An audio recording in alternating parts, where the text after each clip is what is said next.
Muy buenas a todos, chicos, bienvenidos a esta nueva emisión de Platícame de él, y tenemos aquí con nosotros al seminarista Gastón. Por favor, un aplauso para él. Muchas gracias, Betel, por invitarme. Gracias, Gastón. No, pues el placer es todo mío, ¿no? Pues nosotros lo conocemos ya desde hace tiempo, incluso tuvimos una misión juntos en la Sierra Nororiental que fue espectacular. También comimos muy bien esa vez y hasta nadamos. Gastón participó en un programa de radio que es uno de los más escuchados en todo Radio María, que es Alfamanía. Eso que dices está padre. Fue un proceso interesante. Empezamos en radio por internet, ahí en el seminario. Luego tuvimos la oportunidad de estar en Radio María.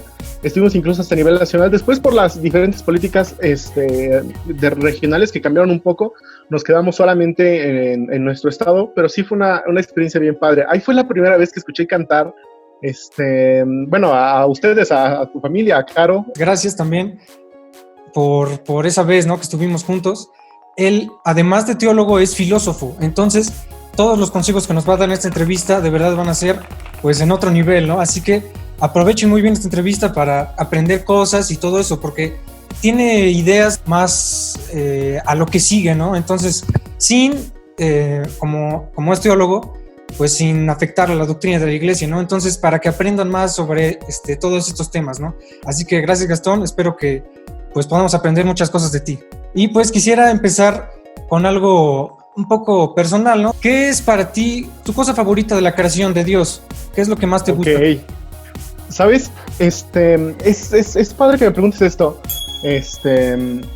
Yo cuando estaba haciendo mi trabajo final para presentarlo en el examen profesional que se llama de Universa Theologiae en el seminario palafoxiano, al hablar de mi síntesis teológica, el tema fundamental o el tema que yo elegí fue la materia.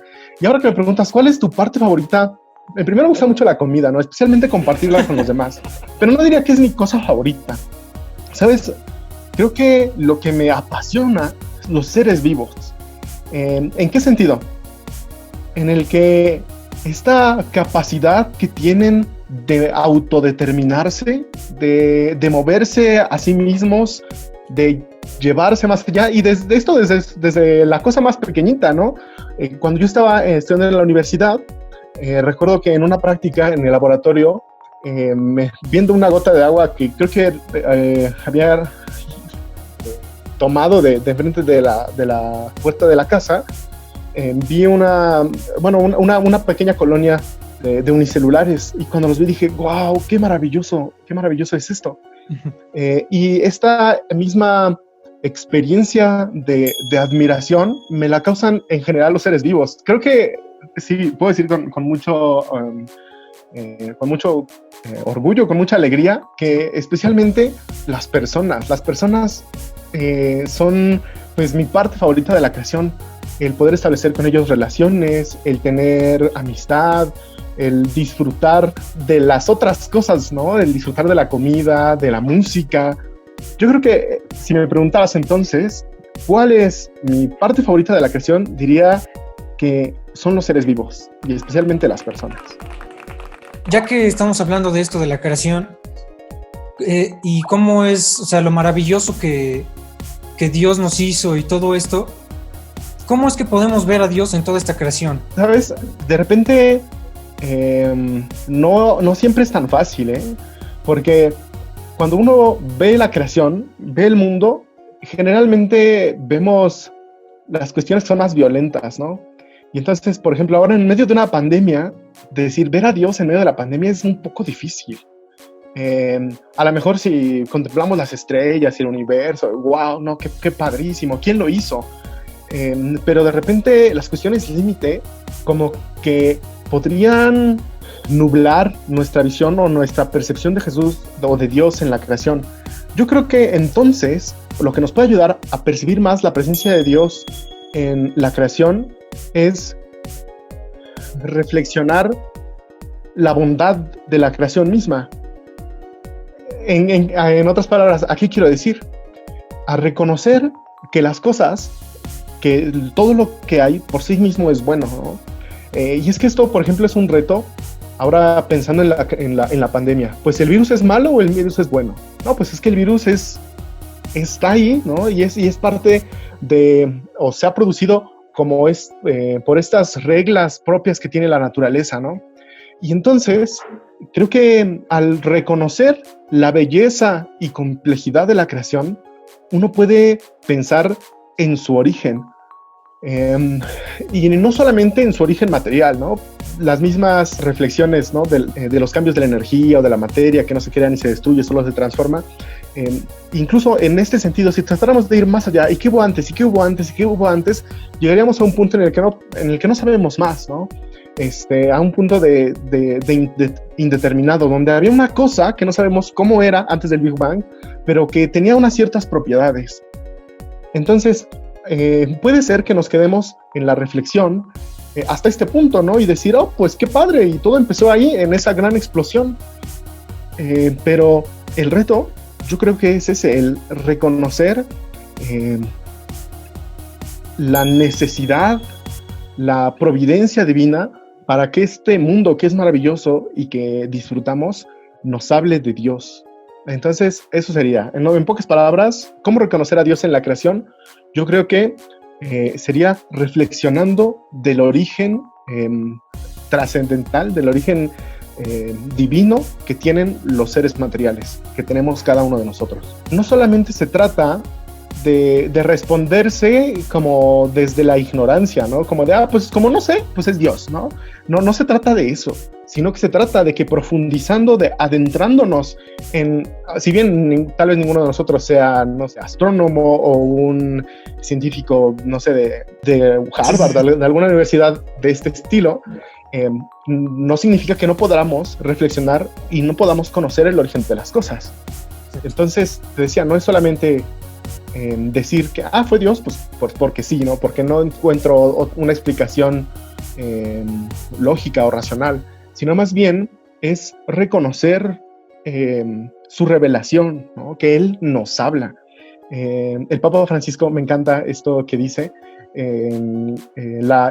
Laudato Si, dice que la creación es un evangelio. Entonces, para reconocer a Dios hay que estar dispuestos a escuchar su voz. Claro, eso es increíble.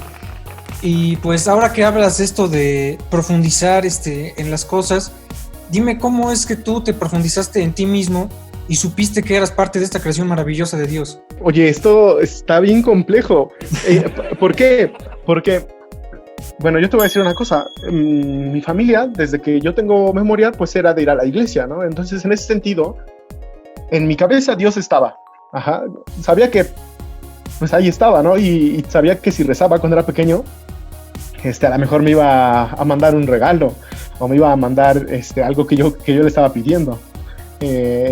Pero no lo veía, no tenía en realidad una relación personal con él hasta que fui empezando a crecer. Y quiero contarte una experiencia que para mí fue el límite. Y es que cuando yo era pequeño, vivimos en la familia la muerte de un ser querido. Y entonces, yo no estaba tan consciente de eso, tal vez tenía unos 8 o 9 años, y si bien, te digo, conocía lo que era la muerte, no la había experimentado en un familiar. Y entonces, cuando él fue depositado en su tumba y fue cubierto, yo me puse a pensar, ¿y dónde está? ¿Y se terminó? Y entonces esa pregunta fue avanzando en mi mente. Y entonces era yo un adolescente y en realidad que me llenaba de pánico pensar que si yo moría, o sea, que si mi corazón se detenía y mi cerebro dejaba de hacer sinapsis y yo perdía mi conciencia, entonces todo lo demás se iba a borrar, a eliminar, a aniquilar, sí. Y que nadie estaría, y yo no estaría ahí para darme cuenta, ¿no? Y entonces eso, la verdad, es que me llenaba de miedo, de temor, ¿no? El pensar en la muerte. Entonces, fue hasta que empecé a tener una relación personal con Jesús que reconocí que yo, si bien soy parte de la creación y en ese sentido mi vida y mi ser es efímero, es pasajero, mi destino no está puesto 2 metros bajo tierra. Y entonces ahí fue donde reconocí, y creo que de ahí saqué más el empeño de disfrutar la vida, no pensando en que se va a terminar. Si bien se va a terminar mi vida y mi cuerpo se desintegrará, ¿no? Sí. Sino reconocerme parte de la creación y saber que en Jesús yo tengo una vida nueva y tengo, y espero, como lo esperamos todos, un cuerpo glorificado como el suyo, si lo sigo y si lo amo y si hago su voluntad y si crezco en mi relación con Él. Entonces, en pocas palabras, ¿cómo me reconocí parte de la creación? Fue reflexionando sobre mis propias limitaciones, especialmente en orden a la muerte. Sí. Eso que dices es, pues, como muy complicado, muy extraño. Ajá, porque de un suceso tal como la muerte de un familiar puede llegar a algo así, ¿no? Es como un proceso muy extraño, pero pues también surgió algo bueno, ¿no? Que fue que te reconociste como el Hijo de Dios. Entonces, también quisiera que nos contaras a todos nosotros por qué es bueno reconocerse como un Hijo de Dios, como una creación de Él. Ok, mira, yo creo que es bueno reconocerse Hijo de Dios porque entonces no tenemos miedo de vivir plenamente.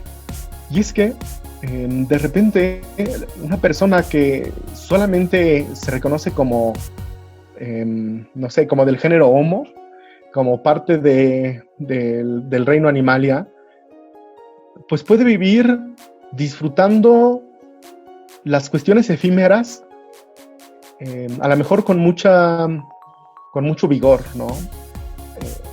Con muchos excesos, ¿no? Y con esto no estoy diciendo que las cosas sean malas, ¿no? Las cosas son buenas, de suyo son buenas. Pero si uno no se reconoce como hijo de Dios, entonces, y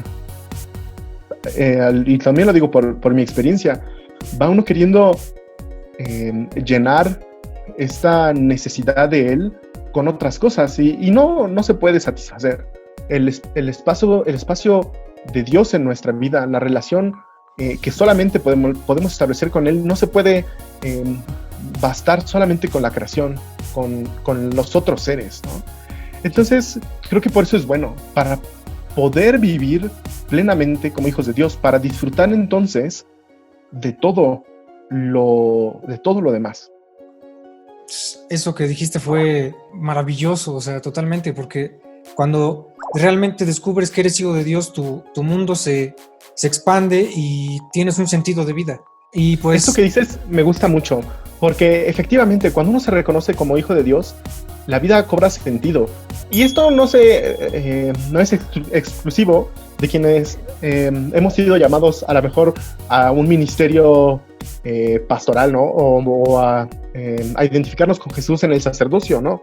Sino es que es para todos, es para los adolescentes, para los jóvenes, para las señoras que son casadas, para quienes son viudos o quienes están, no sé, en cualquier otra situación. El reconocernos como hijos de Dios orienta nuestra vida hacia una meta. Exactamente, así que con saber que eres hijo de Dios y hacerle caso a Él, el resultado que vas a tener va a ser pleno, no como pues tal vez podría pasar en otra situación, sino que cuando sigues a Dios siempre vas a saber que vas a estar bien. Entonces, pues, chéquense eso, ¿no? O sea, ténganlo en cuenta. Como eres seminarista, cuéntanos, Gastón, ¿tú te has enamorado alguna vez? ¿Sabes esto? Esa pregunta es bastante compleja, ¿no? Porque enamoramiento, muchas veces, ¿no? Yo creo que esa experiencia, ¿no? De querer entregar la vida para otra persona, creo que muchos, hablo por mí, la he experimentado, es cierto, ¿no? Y aquí ahora, en este momento de mi vida, si bien no tengo la experiencia del enamoramiento, digamos, los ojitos de borrego y los suspiros profundos, sí, la verdad es que me siento enamorado. Ajá. Y no solamente de Dios, que sí lo amo, sino también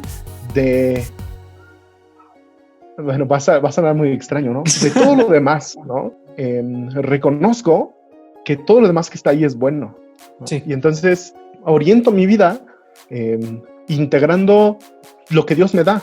Ajá. Y esto a propósito de lo que decías, ¿no? Que a veces hay personas que, porque no tienen tal vez una relación tan cercana en una comunidad cristiana, piensan que quienes entran al seminario pues son como que, no sé, hechos en laboratorio, ¿no? Y que son así como que Sí, ángeles, sí. ¿no? Pero no, lo cierto es que somos comunes y corrientes, ¿no? El chiste, el punto, el objetivo es integrar lo que somos, lo que tenemos, lo que nos gusta en el proyecto de Dios. Ajá. Que no anula nada, sino que lo hace pleno. Me gusta mucho esta palabra, la plenitud. En Jesús, yo, como seminarista, pues he encontrado la plenitud. Y, La plenitud en el amor. exacto. Y hablando de eso justamente, ¿cómo es que de todo esto que está aquí, preferiste totalmente a Jesús y dejarlo todo por Él? ¿Qué es lo que te hizo hacer eso? ¿Sabes? Algo que vale para todos, para todas las vocaciones, es lo que dice Jesús en pasaje de la vid verdadera, la vid y los sarmientos. Jesús dice: no son ustedes los que me han elegido, fui yo el que los elegí a ustedes y los he llamado amigos, ¿no? Y entonces, en ese sentido, lo puedo decir, creo que con mucha paz. Fue Jesús el que me conquistó, y fue por él y por su gracia que los años en el seminario para mí pues pasaron, no como una carga pesada que había que aguantar, como una carrera en una pendiente, sino más bien como un proceso en el que él mismo, si bien sabemos que la formación es permanente, pero él mismo fue dándome la capacidad, la gracia, dándome el don, pues, de continuar, el don también de discernir qué es lo que él quería.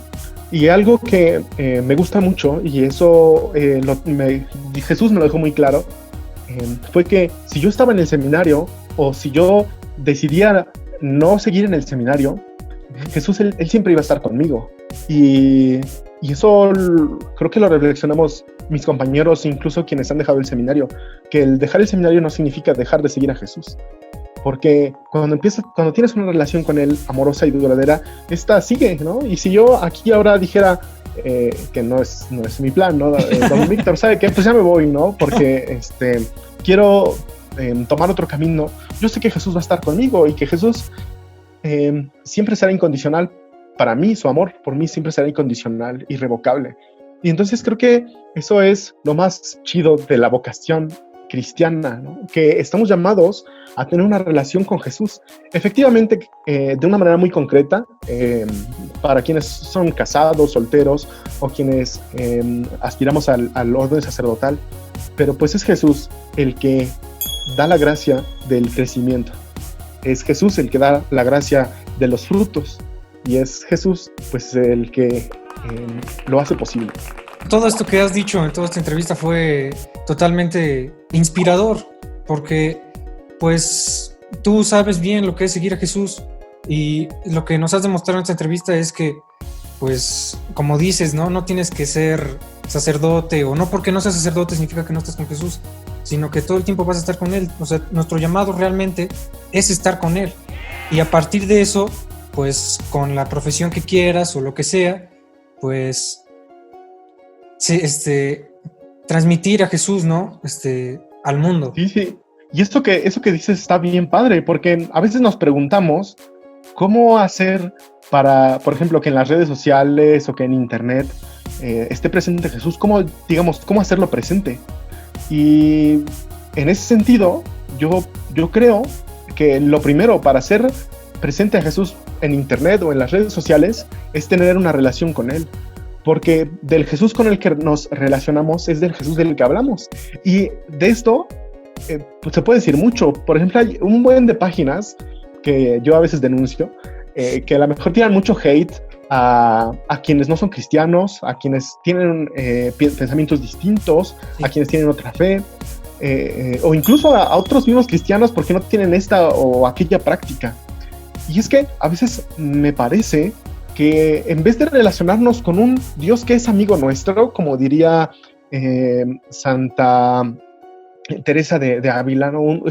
Alguien que está dispuesto a amarme, nos relacionamos a veces con un patrón, O yo ponía un ejemplo hace unos días, no sé si han visto Dragon Ball Z, Sí, hay un personaje que a mí me llama mucho la atención, que es Majin Buu, ¿no? Y entonces este cuate, antes de ser bueno, porque bueno, ya tiene una experiencia que lo va a cambiar, quería relacionarse con las personas, ¿no? Y las personas, cuando no se relacionaban bien con él, las convertía en chocolates y se las comía. sí, Y entonces, a veces, creo que andamos queriendo relacionarnos con Dios pensando que si no nos vamos a portar bien, o que si no vamos a cumplir con su expectativa, o si no vamos a hacer exactamente lo que creemos que Él quiere que hagamos, entonces nos va a convertir en chocolates y nos va a devorar, ¿no? O nos va, en otras palabras, a mandar al infierno a arder. Y entonces a veces este es el Jesús del que vamos hablando. Casi como los discípulos de Maús cuando antes de reconocer a Jesús, ¿no? Pues van hablando de Jesús que está muerto. Y van anunciando a un Dios que se quedó en la cruz, que no resucitó. sí. Y creo que entonces solo será posible llevar a Jesús a las personas y que ellos lo puedan percibir cuando nosotros primero tenemos una relación con Él. Y en ese sentido me parece fabuloso esta propuesta que ustedes tienen, porque no se trata solamente de enseñar, o sea, de compartir un conocimiento o una doctrina, sino de promover en las personas un auténtico encuentro y que entonces los demás, como en la primera comunidad cristiana, digan, miren cómo se aman, miren qué vida tienen, ¿no? Y entonces puede ser que los que vean nuestros posts o nuestras publicaciones o lo que sea que pongamos en nuestros memes, lo que sea que pongamos en nuestras redes sociales o nuestros perfiles, si bien no sea siempre explícitamente cristiano, católico, Francisco Lover, entonces sí hablará de un encuentro y de una experiencia de amor, ¿no? Y entonces las demás personas podrán verse motivadas. No quiero decir que con esto inicialmente pues ya ir a misa cada 8 días, porque todo es un proceso, pero sí tal vez a reflexionar sobre ellas mismas, qué hacen, a dónde van, cómo viven, ¿no? Y creo que eso es padre, al pensar también en la cuestión de la experiencia de los medios de comunicación y de cómo mostrar a un Dios que es creador y que es amoroso. Claro. Y pues ya, bueno, por desgracia, pues se nos está acabando el tiempo, pero yo quiero finalizar con esta pregunta. ¿Okay? ¿Cómo te sientes ahorita que estás a punto de ser ordenado? ¿Cómo estás? ¿Llegaste a la meta? Me siento de muchas formas. Tengo tal vez un licuado de emociones. Tengo alegría, sí. También miedo. A veces enojo, ¿no? Y creo que lo mejor es que me siento cercano a Jesús. Ajá. Así me siento cercano a Jesús, me siento a su lado. Y preguntabas o decías, si llegué a la meta, pues lo cierto es que, como en la vida, ¿no? Y, hay metas a lo mejor a corto plazo, a mediano o a largo. Para mí, pues podría decir que una meta pues fue tal vez concluir la formación inicial en el seminario, puede ser, ¿no? Pero la meta, a fin de cuentas, es tener una relación con Jesús para siempre, ¿no? La meta para todos, sin ningún miedo, hay que decirla, la meta es el cielo. Entonces, en ese sentido, pues el camino, no sé si sea todavía muy largo, hablando en cuestión temporal. Lo que sí sé es que en este proceso yo necesito, pues cada día más, convertirme, alejarme de las cosas malas de mi vida, porque tampoco quisiera que las personas que puedan ver esta entrevista digan, no, y el seminarista es muy santo, ¿no? Y Dorime, no, pues porque no es así. Soy común y corriente, ¿no? Y más, y yo creo que cualquiera. Entonces, pues no, la meta yo creo que todavía está lejos, pero en esta carrera no voy solo. Ajá, en esta carrera voy con Jesús. Y entonces, con Él no da miedo, como que, o más bien, con todo y el miedo, uno avanza, uno camina. Pues esta respuesta fue increíble totalmente. Solo una última cosa, pues muchas gracias, Gastón, por estar aquí, de verdad. Tal vez quisieras decir una última cosa a todos los que nos están viendo. Híjole, yo No les pedí permiso, pero ya ni modo, ni siquiera lo pueden borrar en la edición. Yo quiero invitarlos a seguir una página que junto con un equipo de amigos tengo, que se llama Católico Otaku, en el que hablamos de cuestiones de la cultura pop y el mundo del anime. Entonces, si alguien tiene gusto y quiere saber un poco más de qué es esto, es católico, pues la orientación que le damos, pues pueden seguirnos por ahí. Estamos en Facebook, en YouTube y en otras plataformas como Católico Otaku. Pues ahí está, chicos, Católico Otaku, ahí síganlo y pues muchas nos gracias. Vemos. Adiós. Nos vemos todos en la siguiente emisión. Adiós.